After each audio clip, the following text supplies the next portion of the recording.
मार्च 14 Sunday सुबह का 1 बजा है भारत में। Quick Covid update. कौन सी वैक्सीन ट्रबल में है, कौन सी लेनी है, क्यों लेनी है, कब लेनी है, कैसे लेनी है, ये महामारी को कैसे मिटाना है और दुनिया में क्या चल रहा है। डेनमार्क ने कोविशील्ड जो ऑक्सफोर्ड एस्ट्राजेनेका की वैक्सीन है उसके ऊपर 2 हफ्तों के लिए पाबंदी लगाई है। एक आदमी की मौत हो गई क्लॉटिंग के वजह से और उनके क्लॉटिंग के कुछ केसेस आए हैं ऐसा लग रहा है। ये सोचने वाली बात है क्योंकि ये जो कंपनी जिसने डेवलप किया है सीरम इंस्टीट्यूट की कोविशील्ड को, वो एस्ट्राजेनेका ब्रिटिश और स्वीडिश कंपनी है और डेनमार्क, नॉर्वे और स्वीडन के सदियों से बड़े गहरे ताल्लुकात रहे हैं, एक दूसरे के बड़े नज़दीकी देश है। तो इसके बावजूद भी उन्होंने ये पाबंदी लगाई है।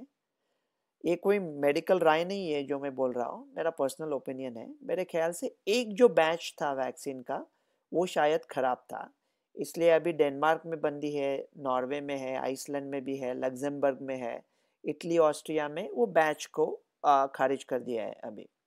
भारत में तो क्या आपका कोविशील्ड का अपॉइंटमेंट आता है तो कोविशील्ड लेना है, ज़रूर लेना है, क्योंकि World Health Organization, European agency अभी कह रही है कि उनको कोई बड़ी दिक्कत नहीं दिख रही है। इंग्लैंड में तो 1 करोड़ लोगों से भी ज़्यादा लोगों ने ये ऑक्सफोर्ड की कोविशील्ड ले ली है। पूरे दुनिया के 70 मुल्क ऐसे हैं जिन्होंने बड़ी सोच विचार से इस वैक्सीन को अनुमति दे दी है। तो अगर आपका नंबर आता है तो आप उसको ज़रूर ले सकते हो। एक चीज़ और करनी है कि मेरा एक ट्विटर हैंडल है @drgodse ravi1, GODSERAVI1। उसके ऊपर मैंने बड़े दिलचस्प ट्वीट भेजे हैं, अगर आप उनको रीट्वीट कर सकते हो तो। ये जो दूसरा डोज है कोविशील्ड वैक्सीन का, उसे डिले करना चाहिए। मतलब पहला डोज हो गया, उसके बाद दूसरा डोज इंडियन गवर्नमेंट 4 हफ्ते के बाद दे रही है। वो दूसरा डोज को डिले करके 4 हफ्ते से 8 या 12 हफ्तों तक करना चाहिए।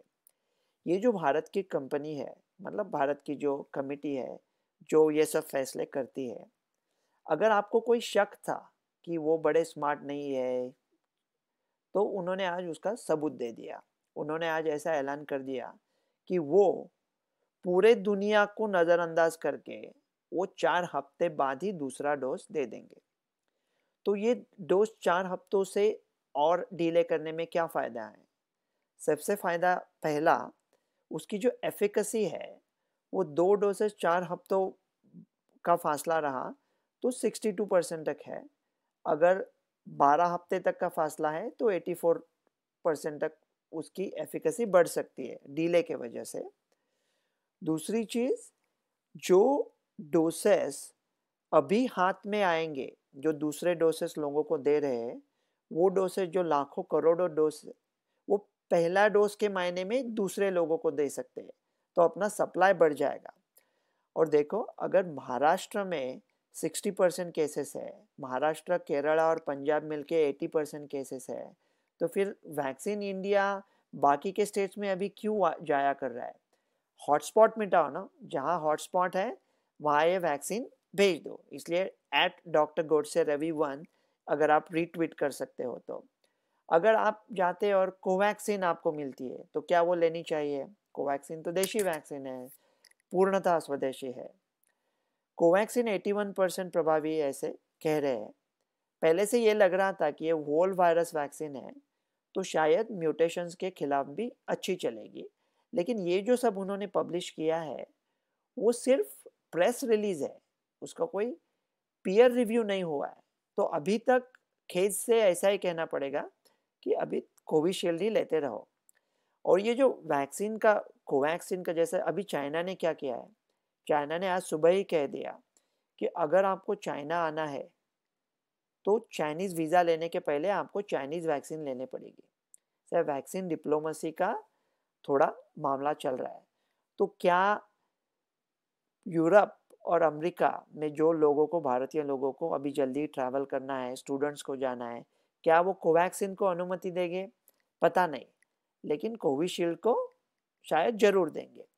तो अभी एक समिट हुआ था, उसमें यूएसए, इंडिया, जापान और ऑस्ट्रेलिया साथ में आके उन्होंने पूरे दुनिया को हेल्प करने का फैसला लिया है। इंडिया के लिए अच्छा है, मैन्युफैक्चरिंग के लिए अच्छा है, पैसा भी आएगा।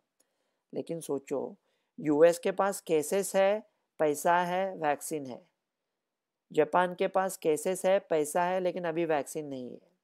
ऑस्ट्रेलिया के पास केसेस नहीं है, पैसा है, वैक्सीन भी नहीं है। भारत के पास अभी केसेस भी है, वैक्सीन भी नहीं है और पैसा भी नहीं है। तो हम लोग ये क्यों पागलपंती में, ये वैक्सीन डिप्लोमेसी में पड़े हैं?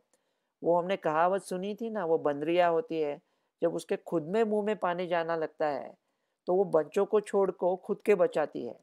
तो हम लोग पड़ोसियों को क्यों बचा रहे हैं? अभी अभी सिर्फ जो वैक्सीन अपने पूरे आबादी है उनको जितना जल्दी हो सके वैक्सीनेट करना है। वैक्सीनेशन के बगैर there is no end to this pandemic. रंज से खूगर हो गया इंसान तो मिट जाता है रंज, मुश्किलें इतनी पड़ी मुझ पर कि आशा हो गई। Doctor Ravi Godse from Pennsylvania.